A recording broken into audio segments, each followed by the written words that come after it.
Number 1 beautiful girl थी। दूसरी ओर हम हारू को देखते हैं जो कि हमारी स्टोरी का मेन कैरेक्टर है। वो चिका के पीछे मिडिल स्कूल से ही पढ़ा था।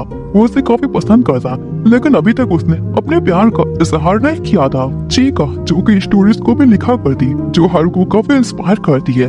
अब एक दिन की बात है, स्कूल एंड होने के बाद हारू चिका से मिलने जाता और उससे बताना है, यार तुम कितनी अमेजिंग नॉवेल्स को लिखती हो। जो सुन करके चिका खुश हो जाती है। जिसके बाद अगले दिन स्कूल में हारू अपने बेस्ट फ्रेंड काय से बात कर रहा था, जहाँ काय उससे बताता है कि तुम्हें कन्फेशन फेस्टिवल को पार्टिसिपेट करना चाहिए। तो हारू उससे कहता है, नहीं मैं ऐसा नहीं कर सकता। वेल गाइस, ये एक ऐसा स्कूल है जहाँ पर एक ऐसा फंक्शन होता है जिसमें सारे लड़की अपने क्रश को प्रपोज कर सकते हैं। वहीं पर काय कहता है, मेरे तो 7 गर्लफ्रेंड है, तो इस पर मैं सोच रहा हूँ चिका को प्रपोज कर दूंगा। जो सुन करके हारू भड़क जाता है और उससे कहता है, नहीं बिल्कुल नहीं, तुम ऐसा नहीं कर सकते। तो इस पर काय उसे सजेस्ट करता है, तुम्हें कुरो से डेट करना चाहिए, वो तुम्हारी बचपन के दोस्त है। वह कुरो भी चिका की तरह स्कूल की आइडल होती है, जिसे बहुत लोग पसंद करते हैं। पर हारू कुरो को बस ऐसा फ्रेंड की तरह ट्रीट करता, क्योंकि वो तो चिका को पसंद करता है। हारू ने कल ही कुरो के प्रपोजल को रिजेक्ट कर दिया था,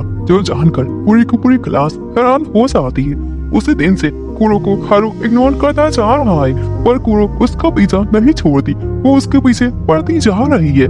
कुरो बताती है वो कन्फेशन बस एक मजाक था। जो सुन करके हारू को बहुत गुस्सा आ जाता है। चिका के दोस्तों के थ्रू पता चलता है चिका एक फेमस एक्टर के साथ डेट कर रही है, जो जानकर हारू एकदम सदमे में चला जाता है। वो बहुत अपसेट हो जाता है। फिर स्कूल खत्म होने के बाद हारू एक ब्रिज के किनारे उदास बैठा था। वहीं पर कुरो आकर उससे बात करती है, उसे चीयर अप करने की कोशिश कर रही थी। हारू उससे कहता है, मैं जानता हूँ जो तुमने कन्फेशन किया था वो मजाक नहीं था। तो कुरो उससे बताती है, हाँ मैं तुम्हें पसंद करती हूँ, पर मैं जानती हूँ कि तुम चिका को पसंद करते हो। और क्या तुम्हें नहीं लगता हमें चिका से बदला लेना चाहिए? हम दोनों एक रिलेशनशिप में आ जाते हैं, हम ऐसा दिखावा करेंगे ताकि चिका को जेलसी वाली फीलिंग आ सके। तो ये सुन करके हारू भी मान जाता है। वेल अब अगले दिन कुरो फैसला करती है वो इस फेक रिलेशनशिप को रियल में बदल कर ही रहेगी, इसलिए वो हारू के क्लोज आती जा रही थी और अब आकर उससे बात करती कि क्या ही फर्क पड़ता है, हम फेक रिलेशनशिप में एटलीस्ट हम एक कस तो कर सकते हैं। ऐसा बोल करके वो हारू के एकदम क्लोज आ जाती है, पर हारू चिका को याद करके उसे दूर चला जाता है। तो अब आगे हारू पता करता है आखिर वो फेमस एक्ट्रेस है कौन जिसके साथ चिका डेटिंग कर रही है। हारू को कुछ खास पता नहीं चलता, पर उसे ये पता चल जाता है कि उसे सभी लोग बहुत पसंद करते हैं। वो काफी ज्यादा ये जान करके परेशान हो जाता है। वेल तभी वहाँ हारू से मिलने वही एक्ट्रेस जो कि चिका के साथ डेटिंग कर रहा है, उसका नाम एवी होता है। वो आकर के उससे कहता है, मैं तुमसे बदला लेना चाहता था, इसलिए मैंने चिका के साथ डेटिंग किया। हम एक फ्लैशबैक देखते हैं। बचपन में हारू एक चाइल्ड एक्ट्रेस था जो काफी फेमस था। एवी उसका फैन था, पर कुछ दिनों बाद डेटिंग करना शुरू कर दिया। ये सब बातें सुन करके अब हारू काफी गुस्सा हो जाता है, पर एवी हंसते हुए उससे कहता है, अगर तुमने मेरे ऊपर हमला किया तो तुम कन्फेशन फेस्टिवल में हिस्सा नहीं ले पाओगे, और मैं इसी फेस्टिवल में पार्टिसिपेट करके सभी के सामने चिका को प्रपोज कर दूंगा। जो सुन करके हारू भी पार्टिसिपेट करने का फैसला कर लेता है और अब इस बारे में वो काय से बात करने जाता। तभी वहाँ पर कुरो भी आ जाती है, जो हारू से कहती है, तुम्हें अपने जीएफ के मैसेजेस को एटलीस्ट इग्नोर नहीं करना चाहिए, तुम्हें रिप्लाई देना चाहिए। तो वहाँ पर काय हारू से कहता है, अगर तुम्हें पार्टिसिपेट करना है तो तुम्हें चिका की स्टोरीज को लिखवा लेना चाहिए। वहीं पर चिका ये सब देख करके बहुत हैरान हो जाती है। हारू कुरो के साथ डेटिंग कर रहा है। वेल तभी हारू चिका से हेल्प मांगता है, तो चिका भी उसके हेल्प करने के लिए मान जाती है। तो अब थोड़ी देर बाद का सीन दिखाया जाता है। हारू घर में था, वो कुकिंग कर रहा था, तभी उसे चिका के मैसेजेस आने लगते हैं। दोनों ने अपने नंबर्स को एक्सचेंज कर लिया था। जिसके बाद हारू के घर में कुरो भी आ जाती है, जो कि हारू की कुकिंग और घर की साफ सफाई में उसकी हेल्प कर रही थी, क्योंकि दोनों ही नेबरहुड थे। अब दोनों बात कर रहे थे, तभी चिका का फोन आ जाता है, जो कि हारू ने स्टोरी स्क्रिप्टिंग के बारे में उससे बात की थी।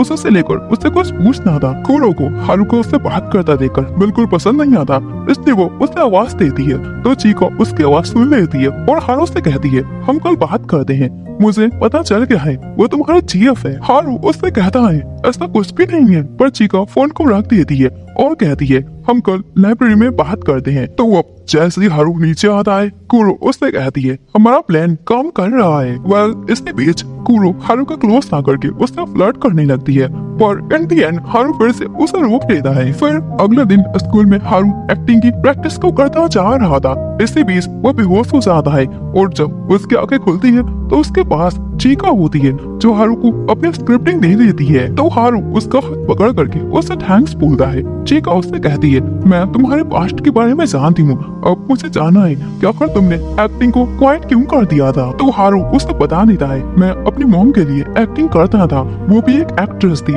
पर उनका शो फ्लॉप हो जाता था, लेकिन वो मुझे सक्सेस होता हुआ देख करके बहुत खुश हो जाती थी। अब एक दिन ऐसे शो में मेरी मॉम मेरे साथ काम करने वाली थी, उन्हें ऐसा मौका मिला था, पर उस दिन मेरी मॉम का एक्सीडेंट हो गया था और उनकी मौत हो गई। इसी कारण से मैं सदमे में चला गया था और मैंने सारा कुछ छोड़ दिया। तो अब उसकी बातें सुन करके चीका वहीं पर रोने लगती है। अब चीका वहाँ से चली जाती है और ब्रिज के पास आकर रोती जा रही थी। वेल हमें चीका का एक फ्लैशबैक दिखाया जाता है। चीका एक टॉम बॉय हुआ करती थी और उसे हारू की एक्टिंग बहुत ज्यादा अच्छी लगती थी। चीका के फादर एक प्रोड्यूसर थे, तो अब ऐसे ही एक दिन वो हारू को लेकर के अपने घर आ जाते हैं, जहाँ चीका और हारू के बीच अच्छी सी दोस्ती हो जाती है। दोनों साथ में खेलने लगते हैं। चीका बचपन से ही स्टोरीज को लिखने का उसका एक बहुत पुराना शौक था। दोनों ने प्रॉमिस कर लिया था कि एक दिन हारू चीका के स्क्रिप्टिंग पर एक्टिंग करेगा, लेकिन कुछ दिनों बाद हारू ने एक्टिंग को बंद कर दिया और वो शहर छोड़कर चला गया। जो देख करके चीका को लगा शायद वो मुझे पसंद नहीं करता, और अब उस दिन से चीका ने खुद को बदलने का फैसला कर लिया ताकि वो हारू से अपना बदला ले सके। चीका ने ये फैसला कर लिया था जब वो पॉपुलर हो जाएगी और उससे हारू उसके पास आकर उससे प्रपोज करेगा तो वो उसके प्रपोजल को बहुत बुरी तरीके से रिजेक्ट कर देगी। पर अब प्रेजेंट में ये सब जानने के बाद चीका भी हारू को पसंद करने लगती है और अब फाइनली स्कूल का कन्फेशन वाला फेस्टिवल आ जाता है। कुरु ने एक अच्छा सा युकाटा पहन लिया था, जो देख करके हारू उसकी तारीफ करता है। तो कुरु एम्बेरेस होकर वहाँ से चली जाती है। आगे काय उसे बताता है कि तुमसे मिलने एक लड़का आया है, तो हारू उससे मिलने चला जाता है। हारू जैसे ही उस लड़के को देखता है उसे याद आ जाता है, ये तो मेरे बचपन का दोस्त है। वो लड़का कोई और नहीं बल्कि चीका ही होती है, जो कि उसे बताती है मैं बचपन से टॉप बॉय थी और तुम्हारी क्लोज फ्रेंड। ये सुन करके हारू उससे कहता है, तो तुमने ये सीक्रेट आखिर मुझे क्यों नहीं बताया और ये बात तुमने अपने तक ही क्यों रखी। तो चीका उससे बताती है, जब मैंने तुम्हें हाई स्कूल में देखा तो मैं तुमसे बात करना चाहती, पर तब तक तुम कुरो के क्लोज आ गए थे। well, अब ये सुन करके हारू उससे कहता है वो मेरी बस एक फ्रेंड है, बिल्कुल तुम्हारी ही तरह। तो अब इस तरह से दोनों के बीच सारा कुछ ठीक हो जाता है। तभी वहाँ पर कुरो भी आ जाती है। कुरो और चीका एक दूसरे को बिल्कुल पसंद नहीं करते हैं। कुरो वहाँ पर हारू को लेकर के अपने साथ चली जाती है। दोनों साथ में टाइम को स्पेंड करते। वेल अब आगे ज्यादा टाइम स्पेंड करने के बाद जब हारू कन्फेशन फेस्टिवल में जाने लगता है, तभी कुरो उसे एक स्लैप करके उससे कहती है कि अब हमें इस फेक रिलेशनशिप को खत्म कर देना चाहिए और तुम जा करके चीका को प्रपोज कर दो। पर ये सुनने के बाद हारू अपसेट हो जाता है और अब आगे कन्फेशन फेस्टिवल में अभी एक अच्छा सा डांस करके चीका को इम्प्रेस करता है। जिसके बाद अगला नंबर हारू का होता है। वो स्टेज पर आ जाता है, एक बहुत बढ़िया सा एक्टिंग करता है। सभी लोग उसकी एक्टिंग को एंजॉय कर रहे थे। हारू सभी के सामने चीका के बारे में और सभी को बताता है कि मैं हारू चीका को मिडिल स्कूल से ही काफी पसंद करता था, उसके लिए मैं फील करता हूँ, पर कुरो ने मुझे मिडिल स्कूल से ही काफी ज्यादा सपोर्ट किया है, इसलिए मैं कुरो को प्रपोज करता हूँ। तो यह सुन करके चीका और कुरो दोनों के दोनों बहुत हैरान हो जाते हैं, पर कुरो सभी के सामने हारू को रिजेक्ट कर देती है। जिसके बाद अगले दिन काय और एबी बात कर रहे थे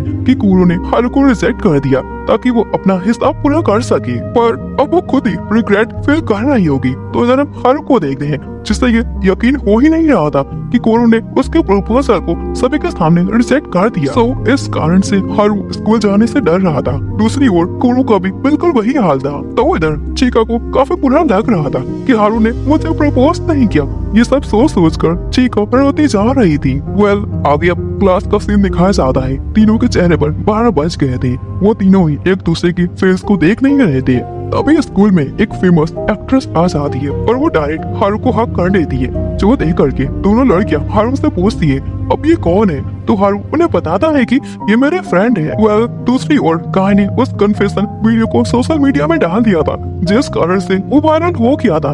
ये सब देख करके वो तीनों और भी ज्यादा एम्बैरेस हो जाते हैं। तो वो लंच टाइम में हारू रेना को काय से मिलवाता है, जो कि उसके बचपन के दोस्त है। यहाँ पर हमें पता चलता है रेना भी हारू को काफी पसंद करती है और दोनों ने साथ में फिल्मिंग भी किया था। फिर आगे चीका हारू से कहती है मेरे फादर तुमसे मिलना चाहते हैं। जब तुमने एक्टिंग को वापस करने का फैसला ले लिया हो तो तभी क्लास में कुरो आ जाती है। कुरो को देख करके हारू चीका के पीछे छिप जाता है क्योंकि वो अभी भी उस रिजेक्शन से बाहर नहीं निकल पाया था। चीका कुरो से कहती है तुम चिंता मत करो, हारू का मैं ख्याल रख सकती हूँ। तो इस बात पर कुरो सैड होकर वहाँ से चली जाती है। अब आगे हारू काय को फोन करके कुरो के बारे में उससे पूछता है, पर काय पहले से ही फोन को स्पीकर पर रख करके कुरो को सुना रहा था ताकि दोनों की गलतफहमी सारा कुछ प्रॉब्लम सॉल्व हो सके। अब आगे जैसे ही हारू घर आ जाता है रेना उसके घर में उसी के लिए खाना बना रही थी। रेना बचपन से ही हारू के काफी क्लोज थी और उसे खाना बनाना हारू के लिए काफी पसंद था। तो हारू जैसे ही उस खाने को खाता है उसे अपने मॉम की कुकिंग याद आ जाती है। रेना हारू से कहती है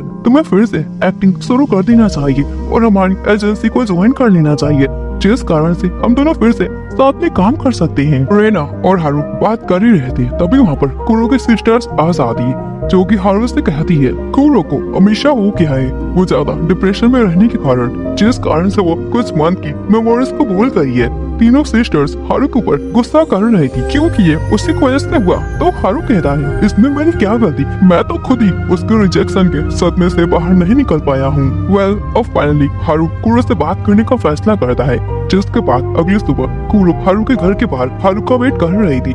जैसे ही हारू उसको देख लेता है वो थोड़ा नर्वस तो हो जाता है। कुरो उससे बताती है मैंने कन्फेशन वीडियो को देखा, मुझे समझ नहीं आ रहा मैंने तुम्हें रिजेक्ट क्यों किया जबकि मैं तुम्हें पसंद करती हूँ। तो अब हारू क्या तुम मुझसे नफरत करते हो? उसकी बातों को सुन करके हारू कहता है ऐसा बिल्कुल नहीं है, तुम मेरे लिए मेरे बेस्ट फ्रेंड हो। तभी वहाँ पर एक कार आ जाती है जो कि चीका गई थी, वो अपने साथ हारू और कुरो को पिक कर लेती है। जिसके बाद अगले दिन स्कूल में रेना भी ट्रांसफर स्टूडेंट के तौर पर आ जाती है, जिसे देखकर कुरो और चीका बहुत गुस्सा हो जाती है। फिर आगे हारू को पता चल जाता है कि याददाश्त जाने वाली बात कुरो झूठ बोल रही थी ताकि वो फिर से पहले जैसा सब कुछ ठीक कर सके। अब ये सुन करके हारू से कहता है तुम्हें ऐसा झूठ नहीं बोलना चाहिए। तो अब ऐसे ही उन दोनों की थोड़ी देर तक बहस हो जाती है, फिर बाद में सारा कुछ नॉर्मल हो जाता है। अब आगे रेना और काय बीच पर घूमने जाने का प्लान बनाते हैं। तो हारू को भी उनका आइडिया पसंद आता है, पर ट्रिप पर जाने से पहले हारू को अपनी स्टडीज कंप्लीट करना था क्योंकि इस बार उसकी काफी कम ग्रेड आई थी। चीका भी उन्हें ज्वाइन करने का फैसला कर लेती है। आगे कुरो के सिस्टर्स हारू के घर में आ जाती है और उससे हेल्प करती है कुकिंग में। वहीं वो बताती है कि इस ट्रिप के दौरान तुम किसी भी लड़की के क्लोज मत आना जैसे कि मेरे सिस्टर को हर्ट हो। हारू कहता है ठीक है। अब आगे काय और चीका बातें करते हैं, जहाँ पर चीका इस ट्रिप के आइडियाज के लिए काय को थैंक्स बोलती है। तो आगे सभी लोग ट्रिप के लिए रेडी हो जाती है, जहाँ रेना की बड़ी बहन उनके एज गार्डियंस बनकर उनके साथ जाती है। रेना के सिस्टर हारू को टीस करती जा रही थी। फिर आगे हारू, चीका और रेना साथ में कुकिंग करने के लिए शॉपिंग पर चले जाते हैं, जहाँ पर रेना चीका के कुकिंग के बारे में उससे पूछती है और उसे ताने देने लगती है। बेचारा हारू दोनों की बहस में पिस जा रहा था। अब फाइनली शॉपिंग खत्म करने के बाद सभी लोग बीच पर वापस आ जाते हैं, जहाँ काय हारू से पूछता है कि अगर तुम किससे पसंद करते हो। हारू काय को कुछ बताने जाना इससे पहले वो देखता है कुरो के सिस्टर्स उन्हें देखे जा रही थी, सो इस कारण से हारू कुछ बोलता नहीं। अब आगे वो लोग चीका के फार्म हाउस विला पर चले जाते हैं, जहाँ चीका और हारू अकेले में कुछ टाइम को स्पेंड करते। तो दूसरी ओर कुरो को जेलसी वाली फीलिंग आ रही थी। अब सभी लड़कियां स्विमिंग सूट ट्राई करती है, जो देख करके हारू को बहुत मजा आ रहा था। इतने में ही काय उसे एक पंच मारकर गिरा देता है। थोड़ी देर बाद हारू को चीका का मैसेज आता है, वो उसे प्राइवेट में मिलने के लिए बुलाती है। हारू उसके पास जाता है, जहाँ पर चीका उसके सामने अपने स्विमिंग सूट को दिखाती है। बेचारे हारू का फेस ब्लश के कारण लाल पीला हो जाता है, जो देख करके चीका उसे थोड़ा सा टीज करने लगती है। पर तभी वहाँ पर ग्रुप के सारे मेंबर्स आ जाते हैं। रेना ये देख करके उसे जेलसी वाली फीलिंग आ जाती है। फिर से दोनों लड़कियां हारू को लेकर के आपस में फाइट करने लगती है। इसके बाद सभी लोग बीच पर डांस फिल्मिंग करने का सोचते हैं, सो इस कारण से चीका डांस की प्रैक्टिस कर रही थी, पर उसके मूव कुछ खास अच्छे नहीं होते। तो हारू उसे डांस करके दिखाता है कि कैसे मूव्स को बेहतर बना सकते हैं। ये देख करके चीका बहुत इम्प्रेस हो जाती कि हारू एक ही बार में अच्छे से डांस कर पा रहा है। हारू चीका को मोटिवेट करता है ताकि वो भी अच्छे से सारा कुछ सीख सके। फिर थोड़ी देर बाद हारू चीका को बीच पर अकेला देख करके उसके पास चला जाता है और उससे समझाता है कि तुम्हें थोड़ी और कोशिश करना चाहिए। वो दोनों एक दूसरे में खो जाते हैं और बस एक दूसरे को किस करने वाले थे पर वो कर नहीं पाते। जिसके बाद अगले दिन उनके ट्रिप में कुरो भी उनको ज्वाइन कर लेती है अपने सिस्टर्स के साथ। कुरो को देख करके हारू बहुत हैरान हो जाता है। अब आगे वो लोग डिसाइड करते हैं कि आज आखिर क्या किया जाए। अब आगे कुरो भी उस डांस प्रैक्टिस को ज्वाइन कर लेती है जहाँ पर वो नोटिस करती है चिका और हारू कुछ ज्यादा ही क्लोज आ गए हैं। जिसके बाद कुरो बीच से हारू को साइड में लेकर आ जाती है और उसे बताती है मैं तुमसे प्यार करती हूँ और मैं हमेशा तुमसे प्यार करती रहूंगी। हारू कुछ बोल नहीं पाता और कुरो उसे ऐसे ही बार बार टीज करती जा रही थी जिस कारण से हारू परेशान हो जाता है। जिसके बाद वो लोग स्टडी करने जाते हैं जहाँ पर हारू देखता है कुरो ने उसके नोट में काफी पहले से हेल्प कर दिया है। ये देख कर के हारू बहुत खुश हो जाता है कि हर बार कुरो मेरी हेल्प करती है, मेरी केयर करती है। अब रात में हारू को नींद नहीं आ रही थी तो वो बाहर टहलने के लिए चला जाता है जहाँ उसकी नजर चिका पर पड़ती है जो कि सीक्रेटली डांस की प्रैक्टिस कर रही थी। तो हारू उसे छिपकर देखा जा रहा था। डांस करते वक्त उसके पैर में चोट लग जाती है। अब अगले दिन प्रैक्टिस में हारू को पता चल जाता है कि उसके पैर में चोट लग गई है तो वो चिका की हेल्प करने का फैसला करता है। मगर चिका उसकी बात को न मानते हुए एक अच्छा सा डांस करती है और जब वो वापस आने लगती है तो उसका पैर स्लिप हो जाता है पर हारू उसे कैच कर लेता है जिस कारण से उसका आर्म इंजर्ड हो जाता है। वहाँ पर सभी लोग हारू को लेकर के बहुत परेशान हो जाते हैं। जिसके बाद अगले दिन स्कूल में एवी गाय से बात कर जाए उससे पूछता है आखिर क्या हाल है उसका, उसके लव ट्रायंगल की लव स्टोरी कहाँ तक पहुँची। तो गाय उसे बताता है कुछ भी नहीं, वैसा ही था जैसा पहले। अब आगे चिका के फादर हारू के लिए एक मैट को हायर करते हैं जो हारू का ख्याल रखेगी पर कुरो कहती है मैं उसके पड़ोसन हूँ तो आप रहने दीजिए, मैं उसका ख्याल रख सकती हूँ। पर चिका कुरो की एक बात नहीं सुनती और अपने फादर से बात करके अग्री हो जाती है।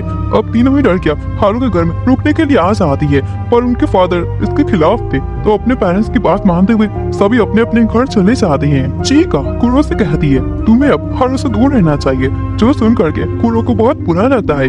कुरो घर आकर के हारू के बारे में सोचती जा रही थी कि अभी हारू चिका और उसके मैट के साथ टाइम को स्पेंड कर रहा होगा। इधर हम चिका के मैट को देखते हैं जिसका नाम सीना होता है जो कि हारू से कहती है तुम्हें मेरे मास्टर चिका से दूर रहना होगा, वो तुमसे प्यार नहीं करती, वो बस तुम्हारी ऐसा रिस्पेक्ट करती है, उससे फ्लर्ट करना बंद करो और उसके बारे में सोचना भी मत। तो हारू उससे कहता है अरे यार मैं कहाँ ही कुछ कर रहा हूँ। तभी वहाँ पर चिका भी आ जाती है तो दोनों ही चुप हो जाते हैं। जिसके बाद अगले दिन रीना क्लास में आ जाती है तो सारे बॉयज उसको वेलकम करते हैं। रीना हारू के पास आकर उसकी सीट पर बैठ जाती है जो देख करके सारे क्लास के सारे बॉयज हारू पर गुस्सा कर रहे थे। फिर लंच टाइम में हम देखते हैं कि चिका अपने हाथ से हारू को खाना खिला रही थी जो देख करके कुरो को बिल्कुल पसंद नहीं आता। तो इधर चिका को ऐसे देख करके हारू को सीना की कई बातें याद आ जाती है कि वो तुम्हें पसंद नहीं करती, वो बस तुम्हारी रिस्पेक्ट करती है। हारू उसकी बातों को सोचते हुए छत पर आ जाता है ताजी हवा खाने के लिए तो पीछे से कुरो भी उसके पास आ जाती है जो कि हारू से पूछती है कल रात क्या हुआ था तुम्हारी और चिका के बीच में। जो सुन करके हारू एम्बैरेसिंग हो जाता है तुम क्या बकवास कर रही हो, ऐसा कुछ भी नहीं हुआ। इसके बाद सारी लड़कियां एक मीटअप रखती हैं जहां रीना और कुरो के बीच चिका भी होती है। तीनों ही हारू को लेकर के बातें कर रही थी और तीनों ही कहती है ऐसे खुल के कोई भी हारू से फ्लर्ट नहीं करेगा। अब बाकी सारे ग्रुप के मेंबर्स मिलकर एक फिल्मिंग बनाने का फैसला करते हैं जिसमें उनकी मदर के एक्सीडेंट के सीन को सीक्रेटली कर दिया जाएगा। तो वो चिका और हारू अपना पहला शूट करते हैं। चिका उससे बताती है तुम मेरे हीरो थे। बातों में वो दोनों कुछ ज्यादा ही खो जाते हैं और एक दूसरे को किस करने लगते हैं पर फिर उन्हें याद आ जाता है कि वो लोग कैमरे के सामने हैं। अब आके दोनों ही अपने घर आ जाते हैं जहाँ चिका का मूड काफी अच्छा था जो देख करके सीना हारू से कहती है कि अगर तुमने मैडम के साथ क्या किया, अगर तुमने कुछ किया हो तो मुझे बता दो। तो हारू से कहता है ऐसा कुछ भी नहीं है, तुम कुछ गलत सोच रही हो। फिर ऐसे ही रात हो जाती है। हारू सो रहा था तो चिका उसे उठाने आती है जहाँ पर वो हारू को ऐसा सोता देख करके उसे किस करने लगती है पर तभी वहाँ पर रीना भी आ जाती है। इस चक्कर में हारू की नींद खुल जाती है। वो उन दोनों से कहता है बाहर जाओ तो भी तुम्हें कपड़े को चेंज कर सकता हूँ। पर रीना वहीं पर हारू के कपड़े चेंज करने लगती है। तभी दोनों की नजर हारू के सिक्स पैक पर पड़ जाती है और दोनों ही उसे देखने लगती है। इतने में माँ सीना भी आ जाती है और कुछ गलत समझ लेती है। फिर आगे हारू रीना के साथ अपनी मदर के ग्रेव पर चला जाता है जहाँ पर वो अपनी मॉम को याद करके काफी इमोशनल हो जाता है। तो ये देख करके रीना उसे गले लगा लेती है, जो कि हारू को काफी अच्छा लग रहा था। जिसके बाद हम हारू और कुरो को देखते हैं, दोनों साथ में काफी टाइम स्पेंड करते हैं। फिर हारू उससे बात करता तो कुरो से बता दिए, हाँ मैंने तुम्हें रिजेक्ट किया था हमारा हिसाब बराबर करने के लिए, और इसका ये मतलब नहीं है कि मैं तुमसे प्यार नहीं करती, मैं तुमसे काफी प्यार करती हूँ। मेरे बारे में तुम आखिर क्या फील करती हो? तो हारू कुछ बोलता नहीं, क्योंकि उसे पता था रीना और चिका भी उससे उतना ही प्यार करती है जितना कि कुरो से करती है। कुरो ये सब समझ जाती है और अब वो हारू से कहती है, चिंता मत करो, हम ऐसा क्लोज फ्रेंड बन सकते हैं और एक दूसरे की बातों को शेयर कर सकते हैं। तो इस बात पर हारू मान जाता है और कहता है, बिल्कुल सही बोला। तो अब इसी तरह से कुछ दिन बीत जाते हैं। हारू भी वापस से एक्ट्रेस की फिल्मिंग में वापस आ जाता है, जिस कारण से क्लास में उसके बहुत सारे फैन क्लब बन जाते हैं। अब तीनों ही लड़कियां आपस में डिसाइड करती है कि अब वो हारू को किसी और लड़की के करीब नहीं आने देंगी। तो दोस्तों इसी के साथ इस एनिमे की एंडिंग यहीं पर हो जाती है। आई नो ये थोड़ा कॉम्प्लिकेटेड था, लेकिन मुझे अच्छा लगा तो मैंने इसे एक्सप्लेन कर दिया। आई होप आपको भी ये स्टोरी काफी पसंद आई होगी।